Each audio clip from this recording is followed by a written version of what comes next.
कैसे ना माने कि ईश्वर है। चलिए थोड़ा सा विज्ञान का सहारा लेते हैं, एक यात्रा करते हैं। हम जिस पृथ्वी पर रहते हैं, अर्थ कितनी बड़ी है सब जानते हैं। अच्छा, किलोमीटर का अंदाजा तो अपने को है। 51 करोड़ स्क्वायर किलोमीटर इसका एरिया है, क्षेत्रफल। और सूरज जो है वो कितना बड़ा है, उसका व्यास, डायमीटर 109 गुना है पृथ्वी के व्यास से। मतलब 13 लाख गुना बड़ा है सूर्य पृथ्वी से। चलो और अर्थ देखें। मतलब अगर सूरज खाली हो, मतलब अपन उसको एक हॉलो बॉल की तरह देखें, एकदम खाली हो, तो उसमें 13 लाख पृथ्वी समा सकती हैं। ये अपन विज्ञान के आधार पे देख रहे हैं, जो अभी तक रिसर्च हो चुकी हैं, जो शोध हो चुके हैं। 13 लाख पृथ्वी उसमें समा सकती हैं। और ये जो तारे दिखते हैं अपने को, ये छोटे छोटे दिखते हैं, कितने कितने असंख्य तारे जो दिखते हैं आकाश में। इनमें से कई तो सूरज की तुलना में 700 गुना बड़े हैं और कई 14,000 गुना ज्यादा चमकदार हैं। सूरज जिसने इतना चमका रखा है अपने, और ये तारे 14,000 गुना ज्यादा चमकदार, कोई कोई तो। और सूरज पृथ्वी की तुलना में 3,33,000 गुना भारी है। सूरज के अंदर का तापमान कहते हैं 150 लाख डिग्री सेल्सियस। यहाँ 50 डिग्री सेल्सियस तो आ ही नहीं पाता तापमान, हालत खराब हो जाती है। 150 लाख डिग्री सेल्सियस। और कई तारे तो 2,500 लाख डिग्री सेल्सियस तापमान के भी हो सकते हैं, ऐसा साइंस कहता है।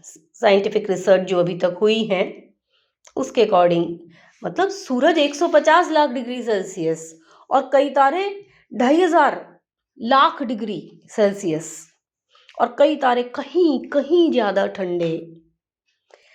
और फिर ये तो अपने सौरमंडल की स्थिति है, कई और में तो एक से ज्यादा सूरज भी हैं। सूरज, अच्छा अपन देखें कि डिस्टेंस कितना है यहाँ सूरज का और पृथ्वी के बीच का। सूरज पृथ्वी से 15 करोड़ किलोमीटर दूर है और कई तारे तो मतलब अरबों खरबों किलोमीटर। जैसे कोई कोई तारे तो कितने जीरो लगाते चले जाओ, 81 0 0 0 0 0 0 0 0 0 0 0 मतलब कितने 81 इंटू 10⁻12 किलोमीटर, मतलब कितने अरबों खरबों किलोमीटर दूर है कई तारे। और ये अपनी गैलेक्सी की बात है। और कहते हैं जितनी शोध हुई है उस हिसाब से, जहाँ तक पहुँच हो पाई है विज्ञान की, जहाँ तक हम पहुँच पाए हैं कि दूसरा ब्रह्मांड वहाँ पर मौजूद हो सकता है, वो कितने किलोमीटर है? 88 गुना 10⁻22 किलोमीटर। ये तो बस कुछ आंकड़े हैं विज्ञान के जो अनुमानित हैं, और पता नहीं कितने ब्रह्मांड होंगे। और फिर अपन भगवान को ना माने, किसने रच के रखा है कि कौन चला रहा है, कैसे ये सब कुछ हो रहा है घटित। ये अगर थोड़ा सा ऊपर उठ के सोचा जाए कि जैसे ये इतने इतनी दूर से कि अनेकों ब्रह्मांडों के ऊपर की बात करें, अपने सुख दुख तो किसी गिनती में ही नहीं आएंगे। मतलब अपन हैं कहाँ, कितना अपना अस्तित्व है। तो अगर ऐसे देखें ईश्वर के उससे, तो सब कुछ ही, सारी चिंताएं ही खत्म।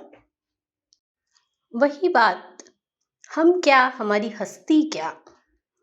जैसे शंकर भगवान जब कैलाश पर थे, एक धमाका हुआ। क्या हुआ कि रावण का जन्म हुआ। थोड़ी देर बाद फिर एक धमाका हुआ। क्या हुआ कि रावण का अंत हो गया। बस इतना सा तो जीवन है अगर ऊपर से सोचें तो। इसलिए चिंता मुक्त। सच में अगर सत्य समझ में आ जाता है तो न हानि न लाभ, न जीवन न मरण, न मिलन न वियोग, फिर मुक्त, एकदम मुक्त।